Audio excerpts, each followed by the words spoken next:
24 de julho de 2000. O mundo do futebol foi chocado com a notícia de Luís Figo sendo transferido, batendo na época um recorde de 60 milhões de euros, levando assim o título de traidor. Essa é a palavra que vinha mais da boca dos torcedores, fãs do Barcelona. Mas e aí? Como que isso aconteceu? Por que um jogador que estava gostando muito de jogar pelo Barcelona, isso já numa trajetória de 5 anos, decidiu trocar o Barcelona para ganhar mais dinheiro no Real Madrid? Hoje aqui você vai saber a história de traição de vários jogadores de futebol. Mas te adianto, o que mais me deixou perplexo é o caso do último jogador. Esse, de fato, foi um caso bem tenso. Vamos começar com a história de Robin van Persie, que em 20 de maio de 2004, quando, então, aos 20 anos de idade, se juntou ao Arsenal. O holandês ele era extremamente habilidoso e trabalhador, características que não eram notadas em nenhum jogador de futebol naquele time em si. Então, o técnico Arsene Wenger, que naquela época era o técnico do time do Arsenal e demonstrava uma inteligência como técnico extraordinária. Ele então visualizou bem o Van Persie, foi então acompanhando bem o trabalho dele. E assim, em alguns meses, ele simplesmente conseguiu fazer uma conversão incrível novamente. O Van Persie simplesmente jogava na ala esquerda. O treinador do Arsenal fez com que ele saísse da ala esquerda para jogar como centroavante. E não como qualquer um, mas um dos melhores. Observou que eu tinha dito que ele já tinha feito isso antes? Pois é, ele tinha feito isso com ninguém mais, ninguém menos que Henry. O jogador francês era muito mais experiente do que Van Persie. Então, logo, tivemos Van Persie como um substituto, vindo do banco de reserva. Quando o Henry deixou o clube e foi para o Barcelona, aí sim, Van Persie tinha então a responsabilidade de fazer o gol, de fazer a diferença no time. Com muita facilidade ele se tornou o maior artilheiro da equipe.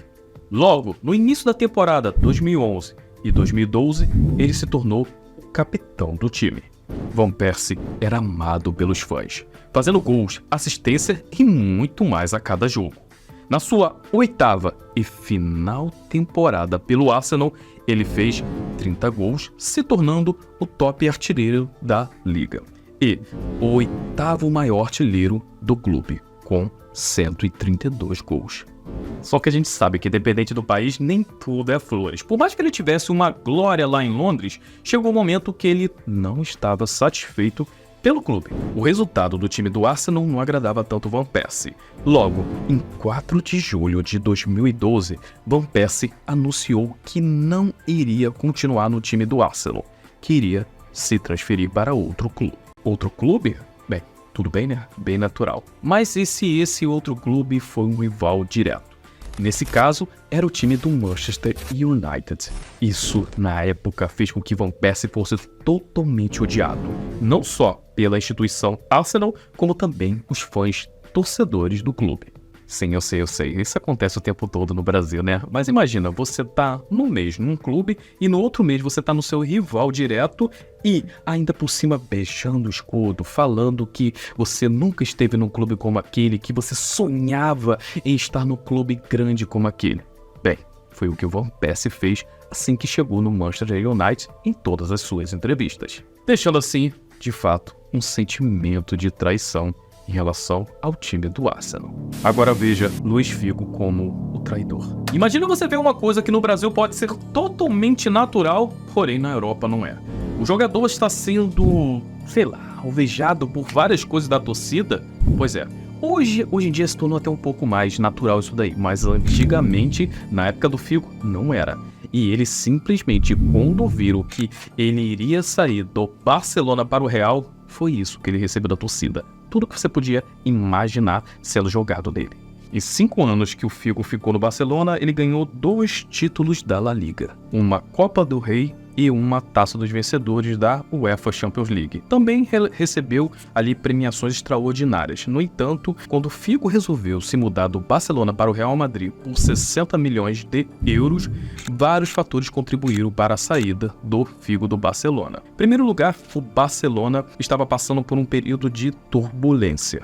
Então, logo, a relação de Figo versus Barcelona não era das melhores. O clube lutou para manter a estabilidade financeira e estava endividado. Porém, mesmo com a admiração que o Figo tinha pelo Barcelona, não foi o suficiente para deixá-lo lá. O clube fez de tudo, mas nada adiantou. O Figo e seu agente por um novo contrato assim correu atrás. Queria ser mais bem pago. As negociações foram fracassando em relação aos outros clubes. Até que veio ali a proposta do Real Madrid. Ele ainda tinha dito: não falei com o Real Madrid, todos os rumores são mentira, eu vou ficar no Barcelona e esta é minha casa. Já o Real Madrid procurava uma maneira de recuperar ali aquela demanda pelo futebol vistoso e queria o Figo no time a qualquer custo. Sendo que ele foi aos poucos sendo convencido, querendo ganhar mais título, ganhando mais dinheiro, até que o Real Madrid conseguiu fazer com que o Figo decidisse ir para lá. Logo, o resultado, a proposta tentadora deixou Figo ali no meio de um fogo cruzado. Camisa sendo queimado, rebelião, várias coisas que você talvez aqui no Brasil iria ver como, nossa, para que isso tudo? Mas na época, os europeus perderam a linha. A traição foi vista como algo muito forte. O Barcelona desempenhou um papel crucial no sucesso, tornando a mudança ainda mais dolorosa, pois Figo voltou ao Camp Nou quase 3 meses depois como jogador do Real Madrid, e ele foi escoltado por seguranças, pois os torcedores do estádio gritavam que Figo tinha sido algo muito ruim para eles. Eles diziam que iam fazer cada coisa com Figo, que para um lugar como a Europa eram coisas que não costumava se ver ou ouvir. As pessoas no estádio jogavam nele dinheiro, moedas, celulares, tudo o que eles tinham, principalmente notas. Você fala, nossa, que maravilha. Mas isso era para mostrar o gesto de um cara mercenário, um cara que a ganância não pode ser controlada. A torcida do Barcelona não conseguiu ver isso como algo natural. E Luís Figo foi visto como uma personificação do mal. Mas lembra que eu disse que isso era uma coisa que não era comum ver na Europa? Bem, muitos falam, depois de um tempo a torcida esquece disso. Um tempo depois, o Real Madrid foi jogar com o Barcelona lá na casa do Barcelona. E adivinha, o ônibus foi totalmente apedrejado. A torcida queria apenas um homem dentro daquele ônibus. E adivinha quem era? Pois é, Luís Figo. Foi algo que teve que rolar um policiamento fora do normal ali para uma partida de futebol. Quando a partida assim começou, adivinha, ela só durou 16 minutos. Pois toda vez que tinha um lateral, principalmente escanteio, já que o Luís Figo batia os escanteios ali próximo à torcida, a torcida era ali, ó, sempre muito escandalosa, falando tá tudo bem, né? Mas jogando coisas nele, podendo até mesmo machucá-lo. Como eu falei, jogavam até mesmo os próprios celulares. Afinal de contas, a Europa não é o Brasil. Você jogar um celular é como se você estivesse jogando uma bala juquinha fora. Pra gente, de jeito nenhum que a gente vai jogar nosso celular nos jogadores. Pra eles, isso não é nada. Você sabe muito bem que o time do Real Madrid foi chamado de Galácticos. Figo foi a primeira peça desse time, seguido de Zidane, depois David Beckham, Ronaldo e Michael Owen. A transferência do Figo para o Real Madrid foi no ano de 2000, bem exato, né? E aí teve uma estratégia de marketing naquela época, que no caso tudo que o Figo viesse ganhar ali seria 50% repartido. 50% do valor ficava ali sobre posse do Luís Figo e outra por cada camisa do Luís Figo com um número e nome dele atrás das costas, fazendo assim algo muito mais caótico, pois parecia que de fato o Luís Figo tinha abraçado o Real Madrid com tudo, uma vez que no Barcelona nada disso tinha acontecido. Mas e aí? Normal a escolha dele, realmente foi um cara visto como traidor, ganancioso. O que você faria se fosse no seu time essa atitude do Luís Figo? Agora esse traidor aqui você conhece muito bem. Ele na verdade foi e é um fenômeno, Ronaldo Nazário. No caso, o Ronaldo ele jogou por vários clubes, fazendo de traição a não traição. Como assim? Ronaldo foi um fenômeno, uma estrela, não só no Barcelona, mas como também no Real Madrid, no Milan e no rival do Milan, Inter de Milão. Mas o atacante nunca mudou os clubes diretamente. Seu caminho foi assim. Um ano no Barcelona, logo se transferiu para o Inter de Milão e lá ficou 5 anos. Depois foi para o Real Madrid, ficando lá também mais 5 anos. E depois 2 anos no Inter de Milão. No caso, não teve essa concorrência de sair de um clube para o seu rival diretamente, fazendo que isso seja meio que um roubo nessa lista, pois ele é um traidor e na verdade não é. E algo que é bem interessante é que o Nazário nunca fez aquilo assim, aquele combate direto ali com os fãs, tá? Muitos tentaram atacar ele, poxa, você jogava no Barcelona, agora você tá jogando no Real Madrid, no Inter de Milão, você tá jogando no Milan, sendo que ele nunca combateu, nunca respondeu isso de forma direta e nunca teve esse negócio de querer beijar escudo e falar que eu nunca joguei num clube como esse. Agora, se prepare, pois esse último caso de traição fez com que o jogador levasse até mesmo algo direcionado à Bíblia. Para isso, temos que voltar para a Premier League, onde a transferência aconteceu, deixando muitos especialistas com a sensação dessa ter sido a maior traição da Premier League. Para discutir os detalhes, o jogador se encontrou com os agentes do clube concorrente longe da cidade, no meio da noite. Sol Campbell era um poderoso zagueiro central que foi subindo na hierarquia do Tottenham. Até que em um determinado momento, ele se tornou o capitão do time, ficando lá durante 10 anos, criando um vínculo sensacional, não só com o clube, mas também com a torcida. A altura do Campbell era de 1,90 m e pesava 100 kg. Ele era uma parede imbatível contra os adversários. Apesar do seu enorme tamanho, ele parecia muito tímido e modesto, o que deixou ele nos braços dos fãs, por ser tido como uma pessoa muito humilde. Os dirigentes do clube estavam sabendo que seria bem difícil já naquela época manter um jogador tão talentoso no Tottenham. As equipes de toda a Europa estavam interessadas em Campbell. Barcelona, Inter de Milão, Manchester United, Bayern de Munique e vários outros. O contrato do Campbell pelo Tottenham estava chegando ao fim. Muitos jornalistas já estavam ficando ansiosos. Um jogador de tão alto nível e para onde que ele vai? É assim que a mídia ficava naquela época. Quando perguntaram sobre o caminho de carreira, ele respondeu firmemente: eu não vou assinar com ninguém enquanto eu estiver sob o contrato do Tottenham. No futuro? Não sei, mas definitivamente não vou jogar pelo Arsenal.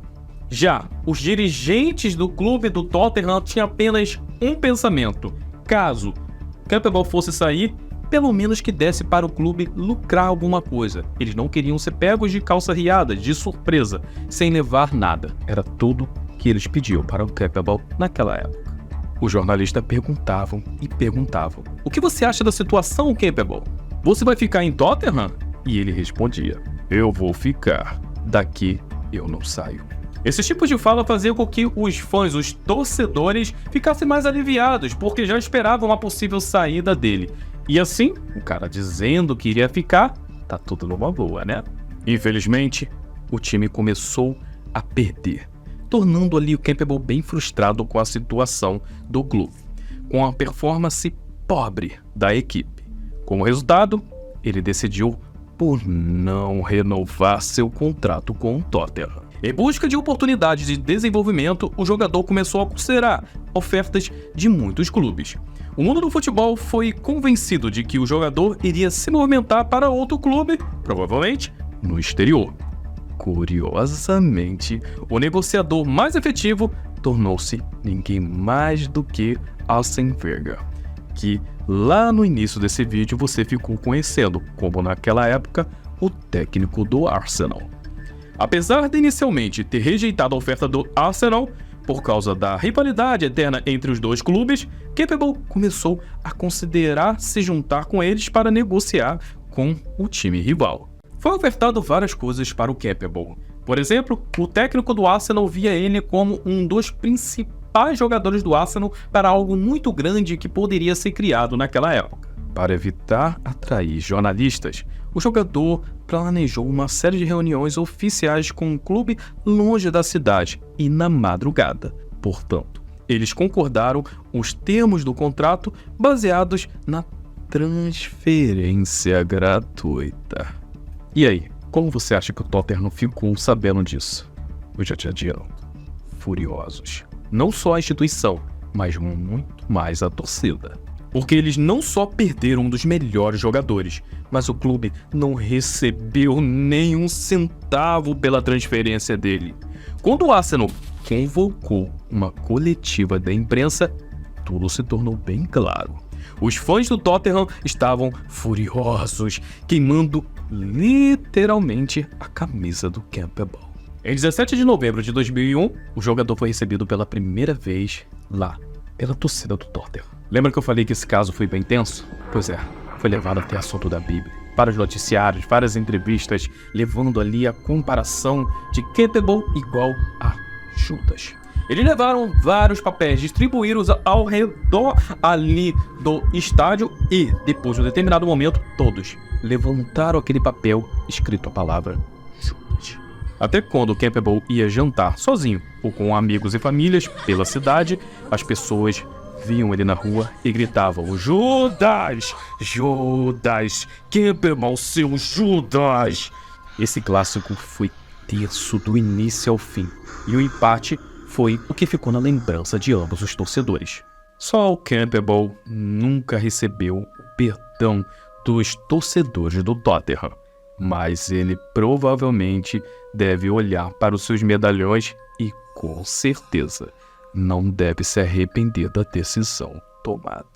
Se você veio até o final do vídeo, levanta a hashtag eu vim até o fim. Espero que você tenha gostado, deixe o like, inscreva-se no canal e acredite, eu e você estamos apenas começando essa nossa trajetória com as melhores histórias do futebol.